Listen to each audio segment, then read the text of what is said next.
YouTube, I missed last week's hot takes video because I was traveling for BlizzCon, but we're back and we do these every week where we take the hottest takes in the Overwatch community and respond to them here, including the Twitch chat, who are also offering their opinions that nobody asked for. Make sure you submit your hot takes in the comments of this video, and let's begin. This week from the Overwatch Anonymous Twitter, the way that most Overwatch players defend that counterpicking is the right thing to do instead of getting good is wild. These people usually can't go past gold in a game that require actual skill. LMAO. This person is annoyed or mad that Overwatch players are defending that counterpicking is the right thing to do instead of getting good. So he's saying that you don't need to counterpick.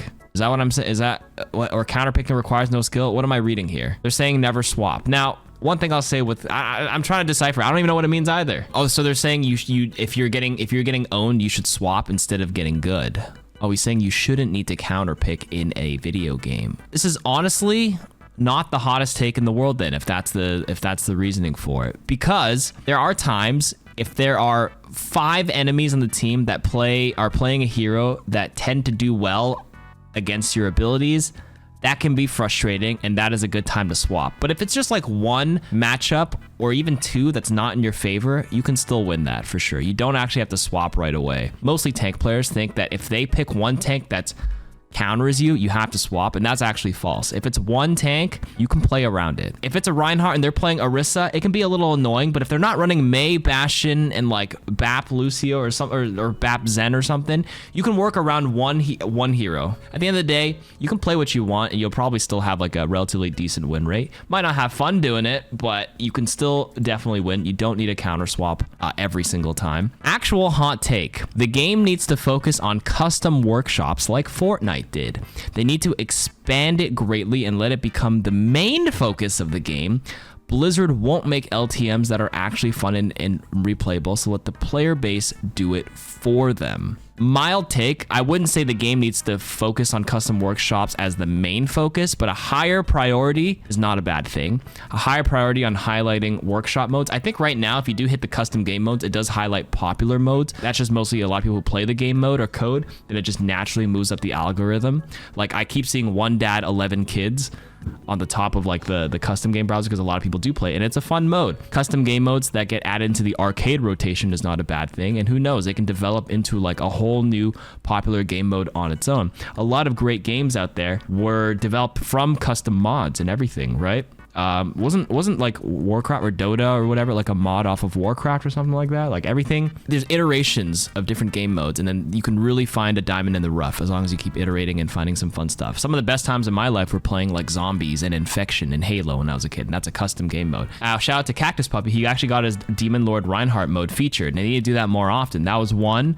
I played it once. It was okay. I think there's a lot of other game modes that could also get highlighted as well. But yeah, this next hot take comes from Eb Panda from Discord. Defense Matrix should be more intrusive, bracket anti-cheat. Now that Overwatch has gone free to play, I'm thinking Diva's thing. Defense Matrix is the name of Blizzard's anti-cheat system. Sorry, okay. Now that Overwatch has gone free to play and is available on Steam, the entry barrier is so low, it's alarming how many cheaters seem to go undetected, to take ages to get banned, even when using obvious cheats. When Valorant was released, I was concerned about Vanguard, which required installation at the kernel level, basically more access than admin security risk to your private data. However, as more weeks pass, I find myself wishing Overwatch had a similar system if it can effectively reduce the number of cheaters.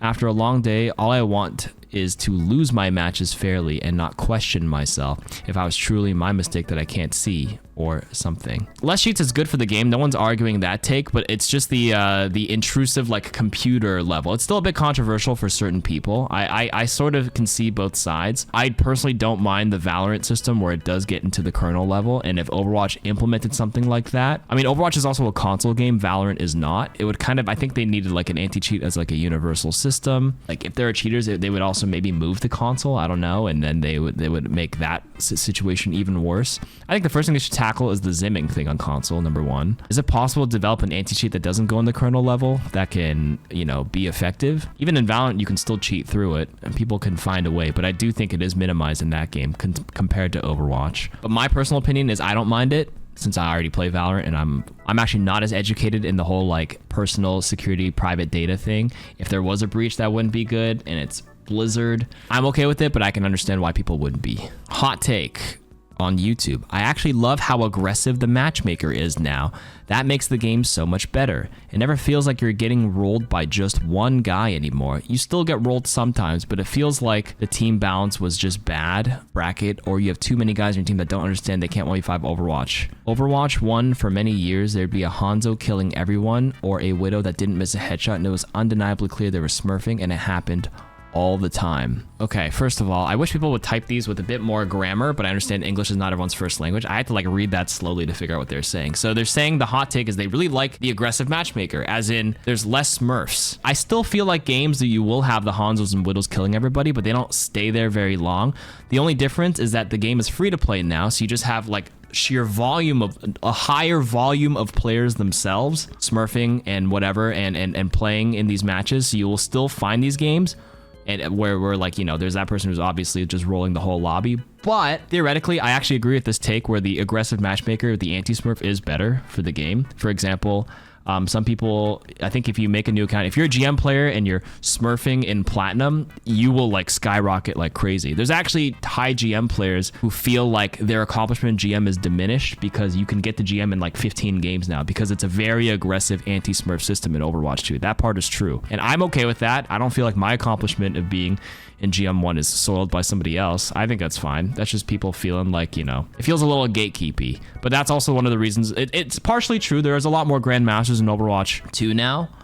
But, you know, that's why they're adding the new Ultimate rank above GM to hopefully even out the distribution. Also, they should rename it from Ultimate to Titan. You have a top 50 KarQ smurfing in your gold lobby. Well, hopefully they won't stay in gold very long. They're saying in Overwatch 1, if you had a top 50 player smurfing in gold, you would gain 20 SR and they'd be in gold, platinum, diamond for at least 100 plus games because it's a slow grind. But new accounts now, they'll detect you super fast and it'll be insane how quick they just run into GM very, very fast. All the unranked GMs can be done in like under 10 hours now. Hot take here. Roadhog is a PC only hero after they took away his easy one shot. Only PC can do every single one of his displacement techs. Oh, I didn't think about that. Console players can't turn pull? Is that what they're saying? You don't need full cool turret like techs, displacement techs to win games on Roadhog. Good fundamentals, spacing, hooking the right targets is gonna win you the game. The techs and little things are a little, not cheesy, but they are effective, but it's not gonna like swing you from like a 0% win rate to 100%, for example. But you probably do need a high sensitivity controller. It seems like chat's just saying this is a skill issue. Roadhog's definitely not a PC-only hero. This hot take was also a few weeks ago before the rework was announced. Even so, the hook didn't change, so this hot take still stands. I disagree. This is a pretty hot take. He's not a PC-only hero. You can still play Roadhog on console. Yeah, people in chat, some console players here are turn hooking all the time on controllers. So with this hot take, just a skill issue. Next one, hot take. Widow and Hanzo should never lose their one-shots. For Widow, it's literally her whole thing. One shot, one kill, and she's a sniper. Hanzo without a one-shot and even rework with different types of arrows would still not work, and he'd be awful. As much as I hate Widowmakers and Hanzos, I do think one-shots are kind of a necessary evil, especially in like the era of healing creep. And like every single game also has snipers. Literally, I don't know a single first-person shooter that doesn't have a sniper. It's like, it's one of those like you hate it, but it's true. This is just one of those like you're emotionally in the moment when you just get domed by a Widow, and it's just super annoying, but like, okay, I get it. So like Widow needs downsides. And the fact that Widow is 175 HP, a bit more vulnerable. Apex Legends, I feel like I did 210, but only if they don't have like maxed armor, I guess, right? If anything, I would feel like Hanzo could actually be okay without the one shot. Like I'm actually not as mad getting domed by Widow. Like I get annoyed, but I'm actually more mad at Hanzo's one-shotting me across the map when they weren't fucking aiming at me. It's like the worst when like they actually just fluke into it because it's a projectile. I mean, there's skill involved to like predict movement, but like you watch the kill cam, you're like, dude, he wasn't even aiming for me. Not one shot with the full arrow long range and make him stronger at like a mid-range like archer duelist, and that I'd be better. I'd be less frustrated with that. Hot take. Role passives were fine, or are fine, but there needs to be passives for sub roles. The current tank passive can become a frontline passive for heavier tanks like Rhine, Orisa, and Roadhog. There could be another 1 or 2 tank passives for the other types of tanks. DPS should get offense and defense passes depending on what type of character they are, and supports could also get offense defensive type passive as well. I haven't thought that far. Kind of a mild take. It's not a hot take because I kind of see where you're coming from, where like I do think there are some useless passives. If you do like a big umbrella passive, like the DPS passive is useless on Hanzo because you can't reload. If anything, it would be less about adding an umbrella passive and more about just tweaking each individual hero, in my opinion. I think Overwatch is nice because it's very simple, less hidden mechanics and more just like you want to be able to see it off the front. So like a more general passive that can affect everybody. I think the tank passive is fine right now, where all tanks receive less knockback right now and less ult charge or whatever. They grant less ult charge. I think tanks could also, because tanks seem to be like, you know, the hot topic now. I think tanks could also benefit from having CC reduction. If you're antied from Ana, perhaps less time spent antied, or if you're burning or something from Ashe or touching Torb's Coom, it's like maybe it doesn't affect you as long. That's a suggestion I've seen that's okay. Support passive, I think now that they nerfed it twice, it actually feels okay. I don't know if anybody else has felt it this season, now that they've tweaked it back to 2 seconds. It doesn't feel that oppressive anymore, at least to me, but I'm also a support main, so there's probably a little bit of bias there. Yeah, I would say no need to complicate it with more sub passives and sub roles or anything like that. A new hot take from YouTube. I personally like switching characters more than forcing the player to stick with their character, but I do think some sort of cooldown for switching would help deal with the rampant counterpicking. Honestly, if you want to reduce counterpicking, they added a thing in Overwatch 2 where if you swap heroes, you keep 30% ult charge. If you take that away, I think you can get back to how it used to be with less counterpicking. But personally for me, I don't actually care for counterpicking too much. I think if you get rid of the 25%, no, not 30%, I think we'd be back to a place where it's less of that and more about sticking to your pick. Hot take, the support passive should be given to every role when near a support. Supports' new damage responsibilities are fun. Blizzard should lean into it. Keep encouraging supports to contribute damage and make plays. No, that's a hot take. You know why? Healing creep. You know when people say things don't die, this is just gonna make things even worse, especially for flanking heroes like Tracer, Genji, or maybe like Sombra, who have to like get in, get out, maybe Ball, if they like roll away for a second and re-engage, and then they realize that another support passive's kicking in, everyone just keeps getting healed even more. That would probably cause more frustrations than anything. So I think that take is a little too hot for me. Hot take from YouTube. Crescendo says, I think supports are in an okay place. Maybe could go down from 2 tapping to 3 tapping in some places, but massively, I feel like DPS just feels like shit. As a support, you do get a cooldown, self-peel, and a decent primary. As a DPS, it feels like you get your primary fire and a prayer, and the only DPS that's working for are Tracer and Widow. The DPS who have just more well-rounded kits end up being more successful and more played. Look at Ashe beside Widow. Generally, people are loving the Sombra rework. DPS just feels like the only role that is overly focused on romanticizing the skill of the role and isn't even the most demanding role. Not a hot take. I think with the recent patch where they nerfed supports last season, it feels, I don't know, maybe I only played like 20 or 30 ranked games this season. It feels like supports are okay again. Like they touched a lot of them. Some of them could be tweaked a little bit more, like this person said, but I do agree a lot of the DPSs feel like shit. There's a lot that are just so situational that they're not well-rounded, and then the ones that are like played the most are just the most well-rounded one, which is like Sojourn. You get a slide, you get poke DPS, then you get a hit scan, burst damage, you have a good ultimate. So like Sojourn is super meta right now. Tracer is pretty popular because, you know, you have movement, you have decent damage, skill. But some heroes need a little help because they're just so situational. Like I think Reaper is good when he's good, but then like there's just times where he's not good. Even so, I feel like that's always been Overwatch. This is where it's just like the game was designed to have so many different archetypes of heroes, and there's gonna be ones that just don't work as well against certain heroes, and that's been in the game for 7 years. Like, why are you trying to challenge the Pharah Mercy as Junkrat unless you're double mining and going for like a Reddit clip? You know what I mean? I don't know.